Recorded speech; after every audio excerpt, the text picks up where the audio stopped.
Welcome back to my channel. In this video I will provide you a detailed walkthrough of a Yamaha XT600 engine rebuild. The engine featured here is from a 1983 34L.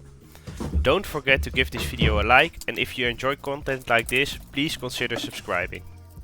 Before starting to dismantle the engine, I always make sure to clean the surfaces as good as possible. This prevents making a big mess or having dirt falling into the engine.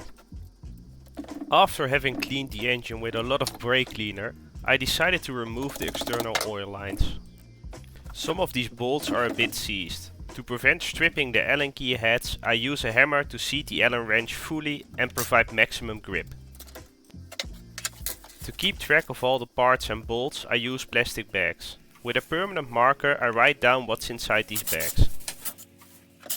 Before I remove the engine from the frame, I already drained out the oil, so I can now remove the stator cover without too much of a mess.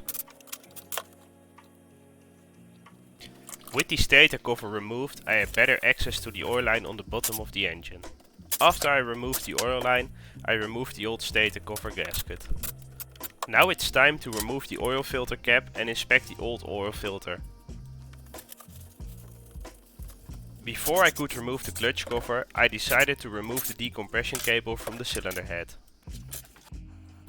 To remove the bolts from the engine, I use a small impact driver.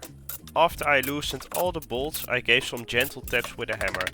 This popped the clutch cover right off. I always try to clean the parts directly after I've removed them. This prevents a big mess on the workbench, and it also prevents dust from sticking to the parts. With the clutch and stator cover removed, I can now start working on the cylinder head.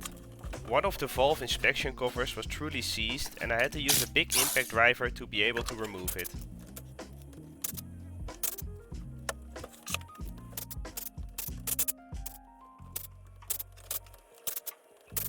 Again, I used a small impact driver to remove all the valve cover bolts. Luckily, most bolts came loose right away. The valve cover nevertheless was stuck on properly. Someone used a good gasket maker, I think. But with some gentle taps I was able to remove the cover.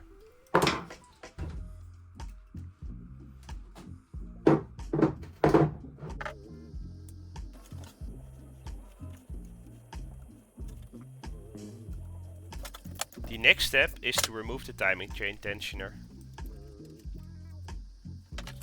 Now I remove the camshaft sprocket bolts, to be able to remove the camshaft sprocket. After I have removed the sprocket, I can remove the camshaft itself.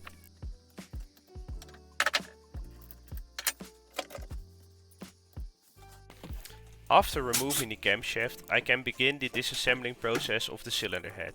I always make sure to mark the numbers on the cylinder head bolts so I can put them back in their original positions later. These bolts tend to stretch slightly over time, so by reinstalling them in the exact spot they came from, I help ensure the best fit with as little play as possible.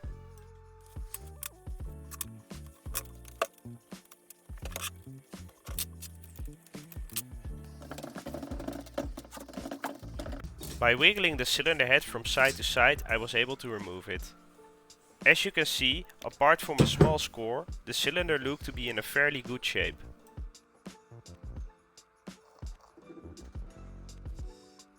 To remove the cylinder head itself, I had to loosen a few more bolts.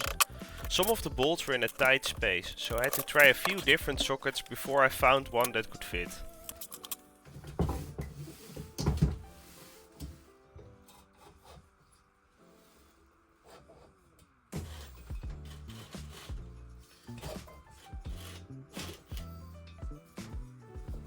When I removed the cylinder, I was able to inspect the piston.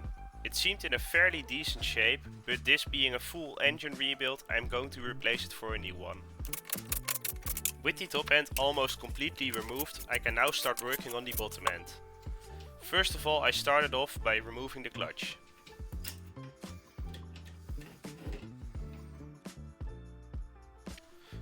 The clutch basket is held in place with a large nut. This is kept from spinning loose by a lock washer. The lock washer should be bent open with a hammer and a chisel to be able to remove the nut. Make sure you remove the ball from the clutch, as this can easily roll out and disappear into the floor of the garage. To prevent damaging the cases whilst removing the clutch basket, I decided to remove the piston. I bought a cheap clutch basket locking tool which prevented the basket from spinning. When I loosened the nut, I could start removing the clutch basket. I used some zip ties to keep all the parts in order. With the clutch out of the way, I was able to remove the Kickstarter mechanism. Now I removed the oil pump gear, but I decided to remove the oil pump itself later as I have more space.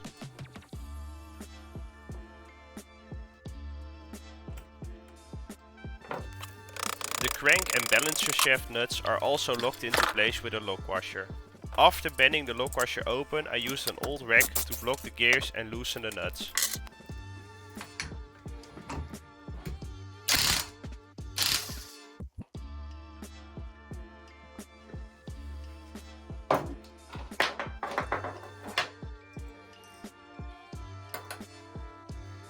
Here I also made sure to put all the parts in order, as this makes installing them later a lot easier.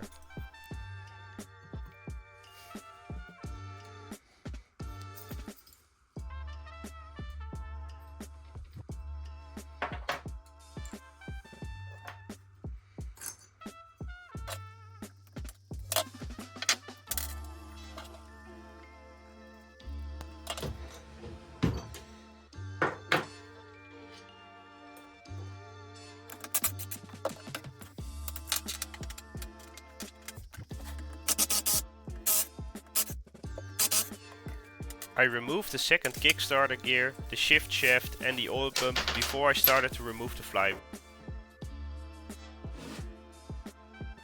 The flywheel nut came off without a problem, but the flywheel was stuck.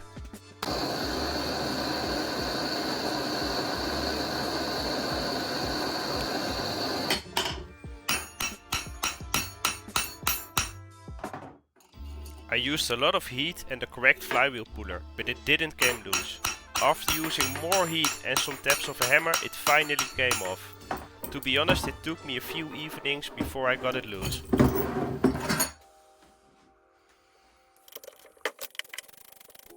With the flywheel out of the way, I could remove the timing chain slider and the timing chain itself.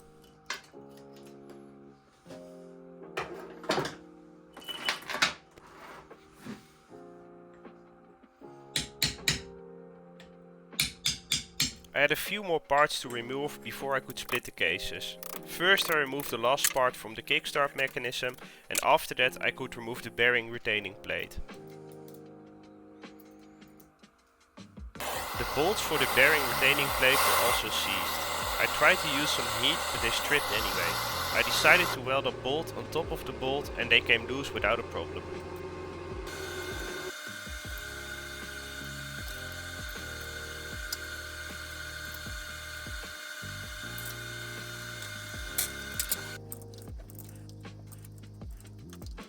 Of course I didn't have the patience for the bolts to cool down, so I did some awkward wrenching to remove the bolts.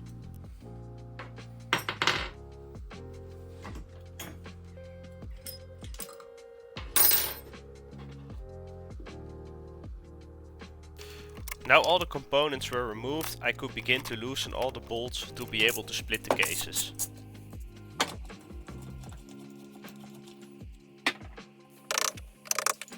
I placed the engine on its side on top of two wooden blocks, and with some gentle taps of a hammer I could split the cases.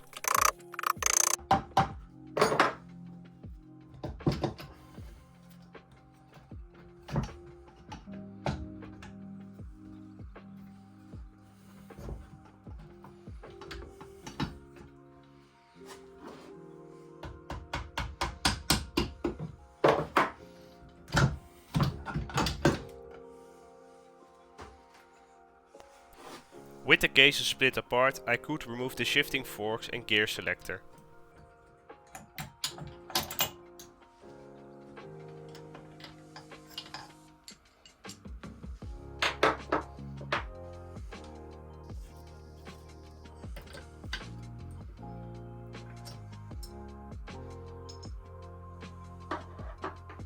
All these parts luckily seem to be in great condition. Now let's hope for the best for the gearbox. Before I started removing the gearbox, I removed the balancer shaft. This gave me the space to grab the gearbox. As you can see, the secondary gearbox axle came out without a fight, but the primary axle was a bit more resistant.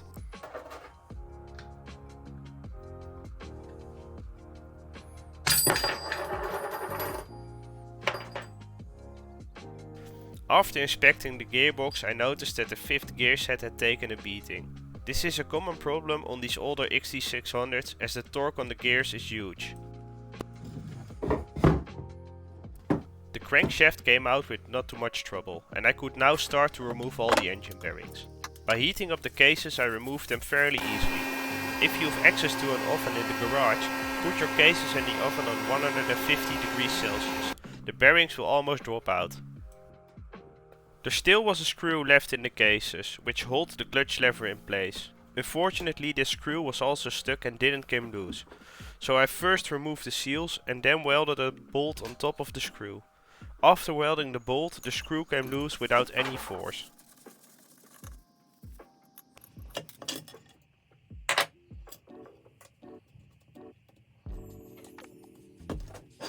Just like on the other side, I heated the case around the bearing and used a socket to hammer it out.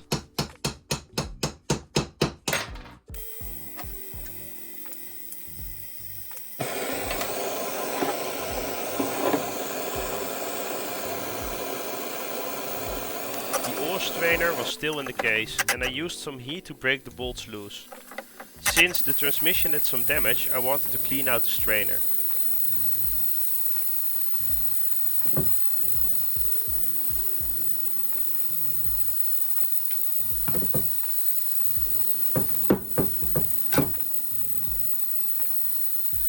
All the parts are removed from the engine cases and now it's time to prepare the surface for some paint. I used a wire wheel on the drill to roughen up the surface. As you can see, I clamped the case half between two blocks of wood. This made the surface preparation a lot easier. When I had degreased both case halves, I used some painter's tape and old newspapers to prevent paint from entering the inside of the cases. I hung the prepped case halves in the shed and degreased them once more.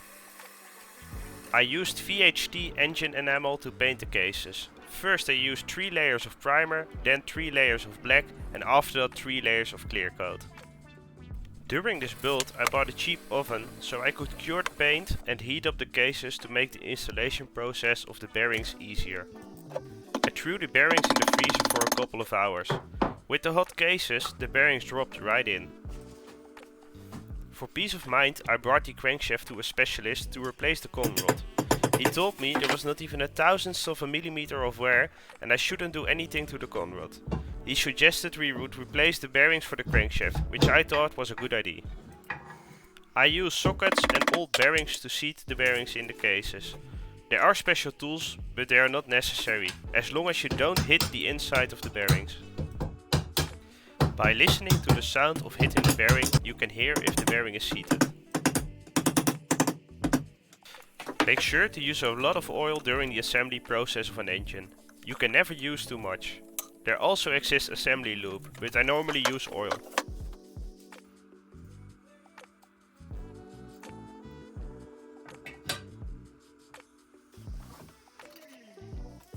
On the right crankcase there is a bearing retaining plate.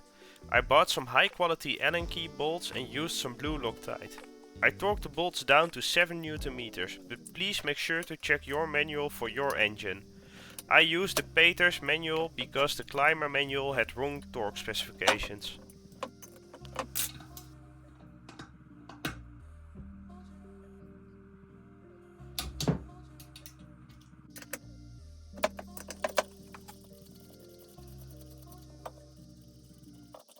After installing all the bearings on the right crankcase half, I oiled all the bearings.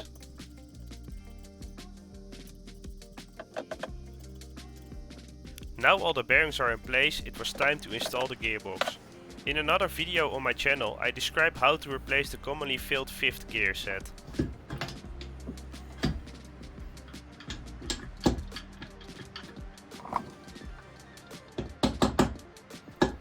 With the gearbox in place, I installed the shift forks. Make sure you have the order correct. Number 1 and number 3 go together on the shaft, where number 1 goes on the bottom and number 3 goes on top. Number 2 is mounted by itself on the other shaft.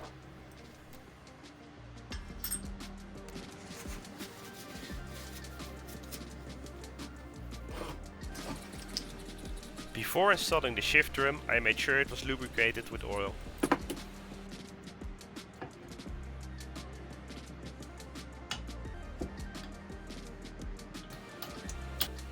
Guide the shift forks into the drum.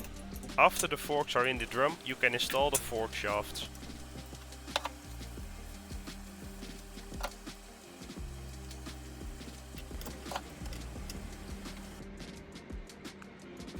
Make sure to test if the gearbox rotates, and by turning the drum the gears change. I cleaned the balancer shaft once more before applying oil and installing it. In a later stadium we will set the timing for the balancer shaft.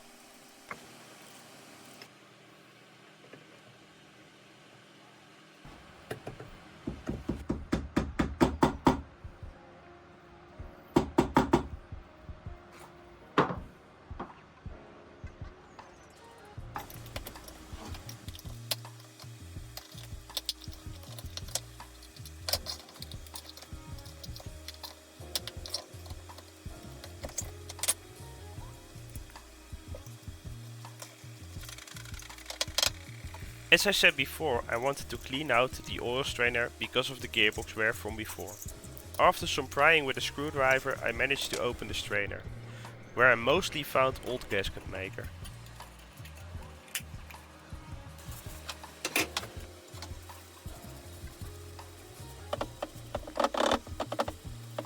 After cleaning the oil strainer, I put everything back together and decreased the mounting surface.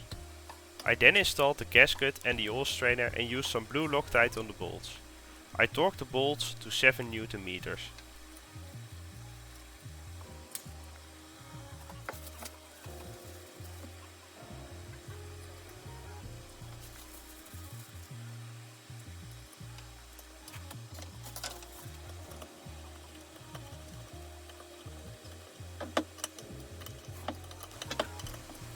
The final two pieces that needed to be installed were the shift shafts. The one with the 3 teeth goes on the left side and the one with the 2 teeth goes on the right side. Make sure to align the dots on the teeth.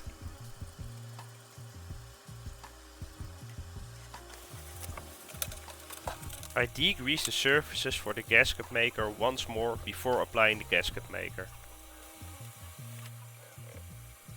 Try not to use too much gasket maker, as this can clog up your oil channels if excess falls inside the cases. Also make sure to spread the gasket maker evenly.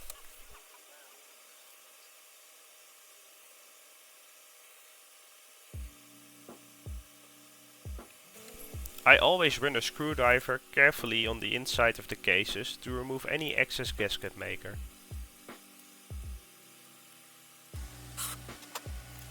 Now the gasket maker is evenly applied, I can install the other case half on top. After making sure the cases are completely seated, I installed the crankcase bolts and torqued them to 10 Nm according to my manual.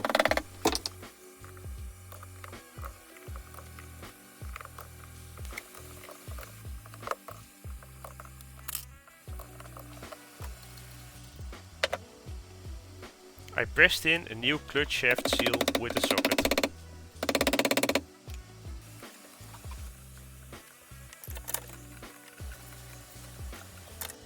Because I zip tied all the primary and balancer shaft components in order, the installation was easy.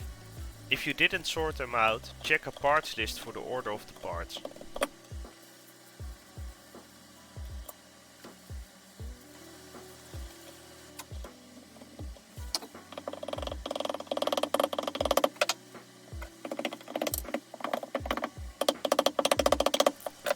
When rebuilding an engine, please don't cheap out on lock washers. Always install new ones. They cost you a few euros or dollars, but they save you from a lot of trouble. When installing the balancer shaft gear, make sure you align the dot with the dot on the primary gear. This is important because of the timing for the balancer shaft. Later in the video I will torque the primary nut to 110 Nm and the balancer shaft nut to 60 Nm.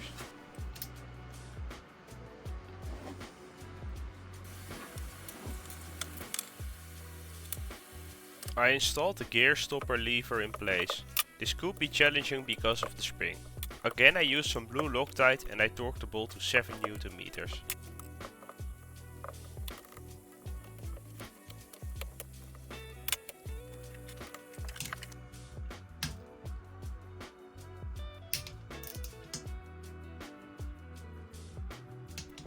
Now I install a washer, the gear selector and a circlip.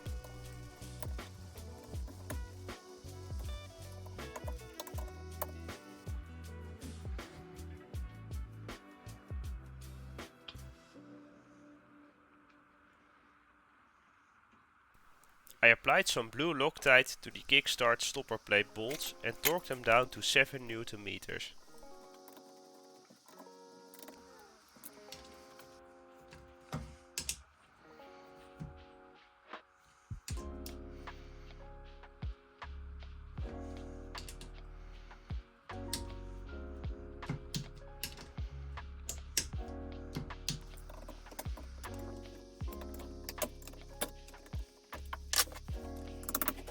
After torquing the bolts, I bended the lock washer and could install the Kickstarter gear. Make sure you don't forget to hook the spring correctly.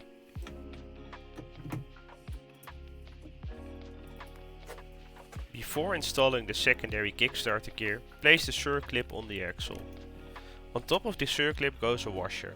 On top of the washer goes the gear, and after that you install another washer and circlip to lock the gear into place.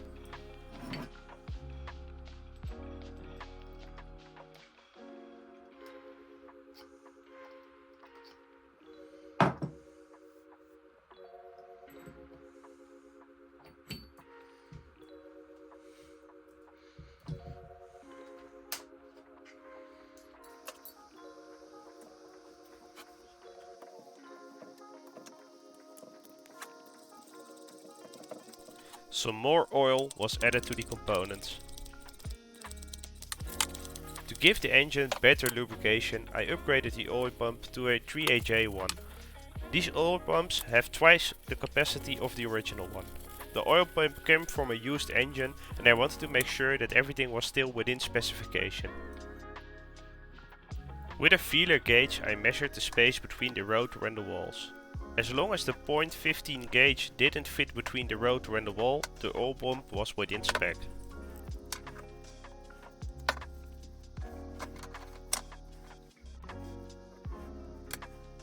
During the assembly of the oil pump I used a lot of oil.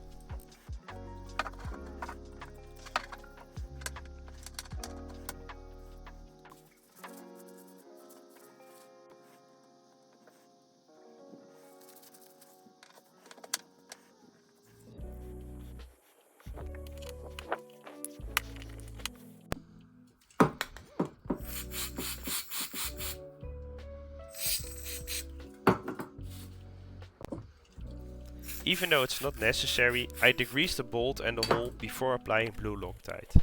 I tightened the bolt by hand, but when you use a torque wrench the bolt should be torqued to 7 Nm.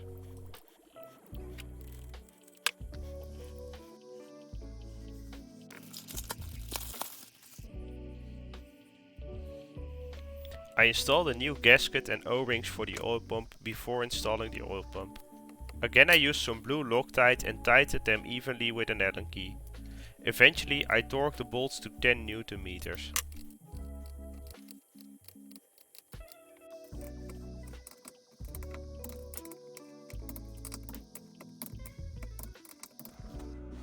The oil pump gear goes onto the oil pump and is locked into place with a circlip.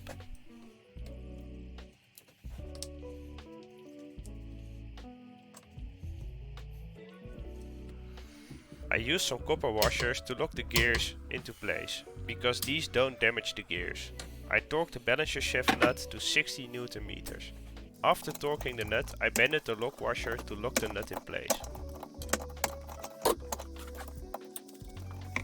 Now it is time to install the clutch basket assembly, including a new lock washer.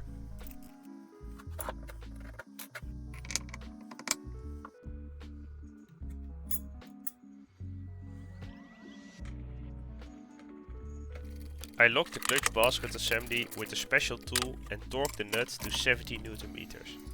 I have to agree, I could have done this a bit more carefully. After bending the clutch nut lock washer, I torqued the primary gear nut to 110 Nm.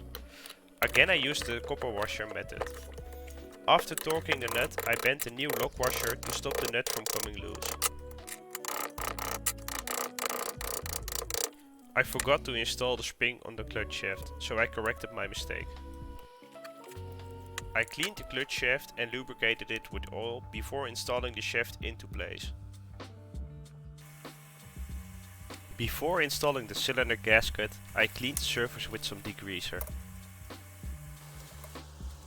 A new rubber seal was installed around the dowel. I used some oil to lubricate the seal and the dowel.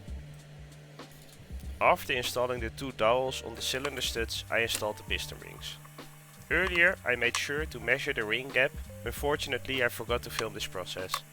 The installation of the piston rings should be done according to the specifications of the manufacturer. Some rings have a top and a bottom side. Beware that you place the openings of the piston rings according to the workshop manual. In my case I needed to space them 25 degrees from the center line in a certain order. To prevent dropping the piston clips into the casings, I always pre-install one of the clips. With a fresh gasket in place, I could install the piston. I use a lot of oil on the piston pin to make sure it's well lubricated and it should slide right in. Put some clean paper towels in the opening of the cases to prevent the second piston clip from dropping inside the cases.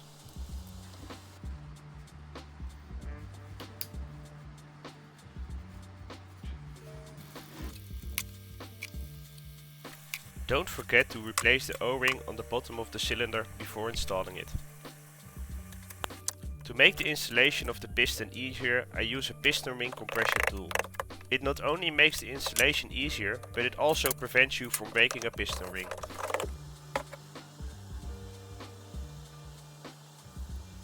Now the engine is almost rebuilt, it's time to work on the cylinder head.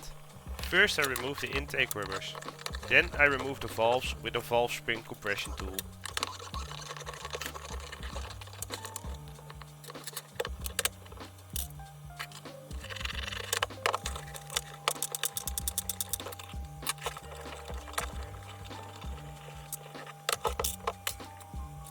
Now all the parts that needed to be removed were out, I could start to prepare the surfaces for some engine enamel with a wire brush.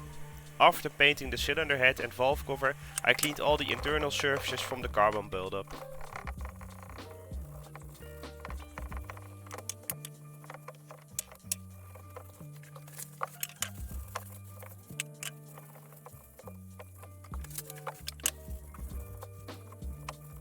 To make sure the valves were seated properly, I grinded them in the seats with some grinding paste. After the grinding procedure, make sure to clean everything very well, as the grinding paste is abrasive.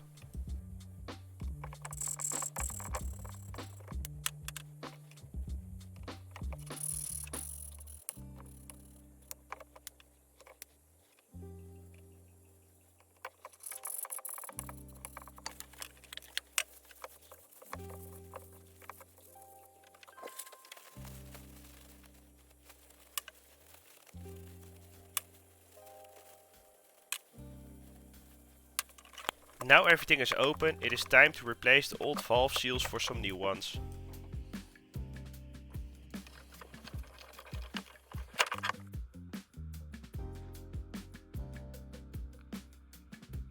The cylinder head cleaned up very nicely, and the only thing left before installing it on top of the cylinder are the new intake rubbers.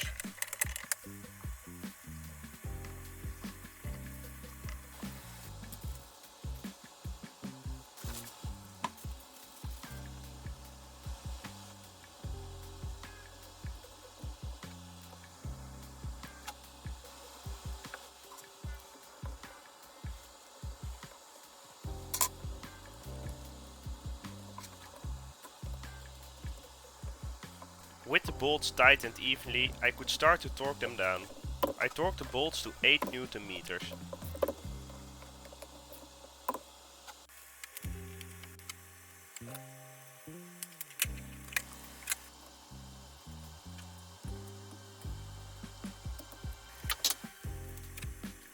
Since some of the old cylinder nuts were damaged and corroded, I bought some new ones. First I installed all the nuts and bolts into place. Then I tightened the nuts and bolts evenly in a crisscross pattern. When everything was tight, I used a torque wrench to check the torque. For the large nuts in the tight space it should be 20 Nm, the 6mm bolt on the outside should be 10 Nm. The nuts on the underside of the cylinder I tightened by feeling.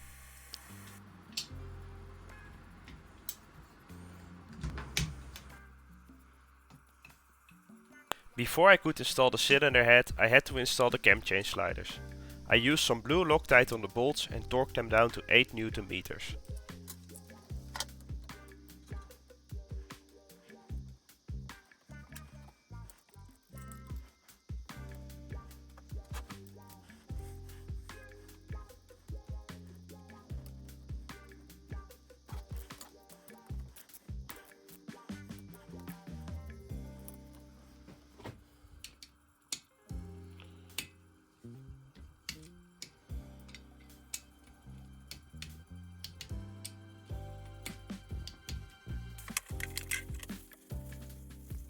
Once more I cleaned the sealing surface with a degreaser before I could install the cylinder head gasket.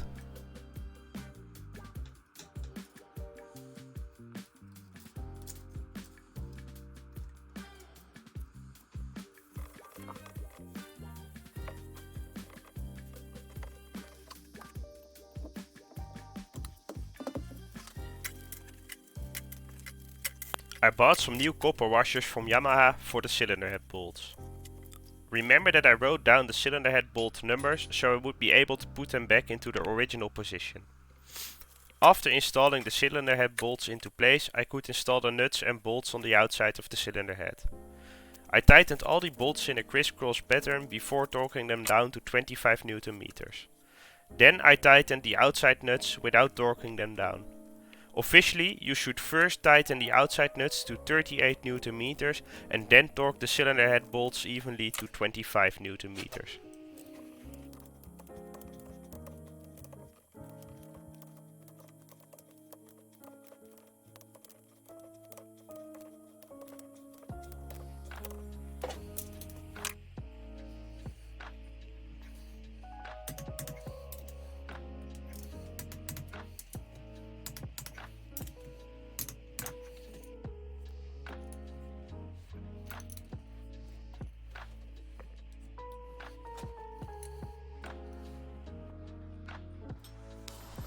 Whilst installing the cam chain, make sure that the crankshaft is timed correctly. The dot on the crankshaft should align with the mark in the crankcase.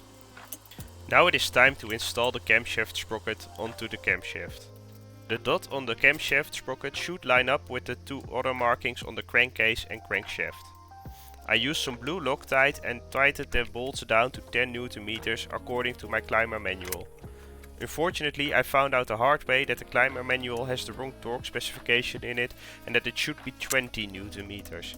In a later stage I tightened the bolts to 20 Nm and used some red Loctite.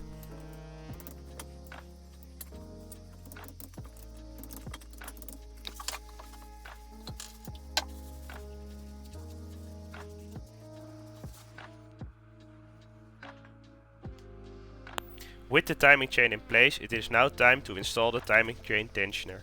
The M6 bolt should be tightened to 10 Nm. After installing the spring, tighten the spring cap to 20 Nm. Make sure there's tension on the timing chain and check if your camshaft is still timed correctly.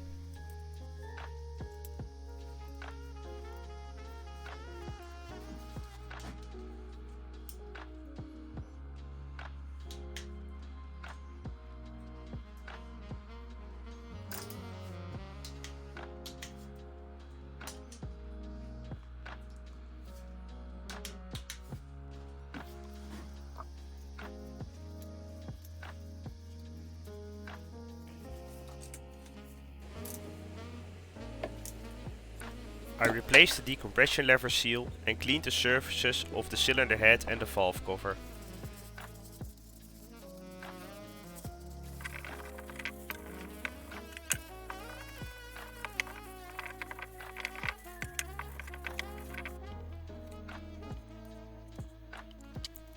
Again I applied some gasket maker and spread a thin layer evenly on the surface.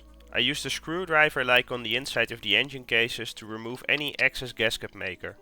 After I made sure the layer of gasket maker was spread evenly, I could install the valve cover.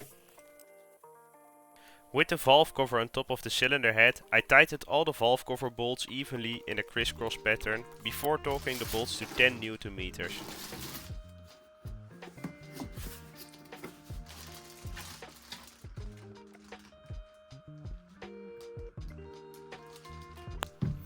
Before installing the clutch plates, I let them soak in some engine oil. The order of installation of the plates is very important. First I installed a regular friction plate and after that a regular clutch plate. Then I installed the clutch boss spring, as it's called according to the parts list. Then I install a smaller diameter friction plate followed by a clutch plate. From then on it's a friction plate followed by a clutch plate. When the last clutch plate is installed, you have to install the second smaller diameter friction plate.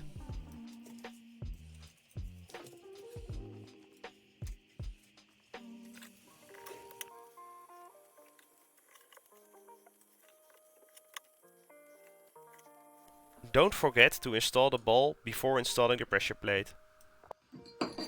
With all the clutch plates installed, it is now time to install the pressure plate. Align the arrow with the dot as you see in the video. Then tighten the spring bolts to 8 Nm.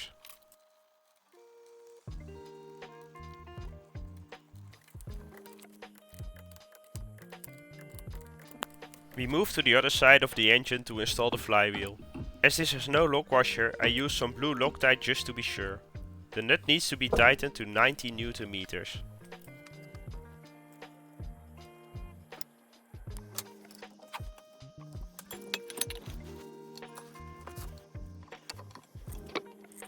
Because I wanted to paint the stator cover, I had removed the stator.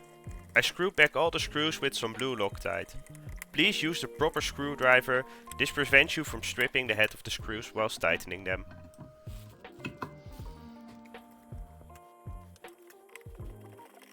Don't forget to route the neutral wire through the channel in the stator cover. Before I could install the stator cover, I had to install 2 new O-rings and the stator cover gasket.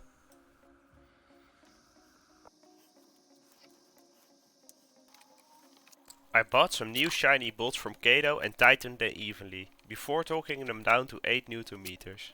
I also did the same for the clutch cover side. To check and correct the valve adjustment, make sure that the engine is in the correct position. If the mark aligns and the valve guides have some play, the position is correct. If the valves have no play, rotate the crankshaft a full turn anti-clockwise. With the valve set to specification of the manual, I tightened the caps.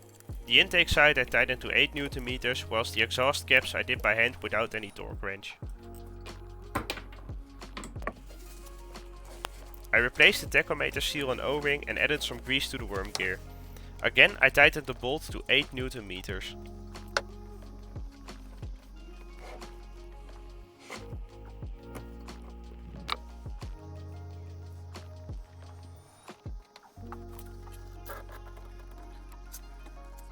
After installing the tachometer adapter, I installed the decompression lever and spring. It can be a little tricky to move the spring into position. I tightened the decompression lever bolt to 10 Nm.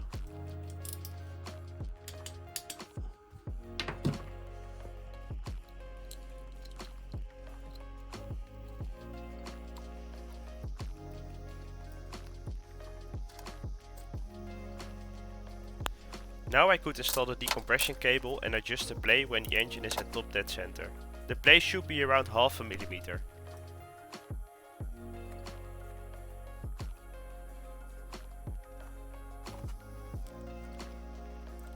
After the decompression play was set correctly, I installed the cap that goes over the decompression cable on the clutch cover. I didn't torque these bolts as I saw no need. Finally, it's time to install the inspection plugs on the stator cover. To make sure the cooling fins work properly, I sanded the fins. Thank you for watching this video, please leave a like and consider subscribing.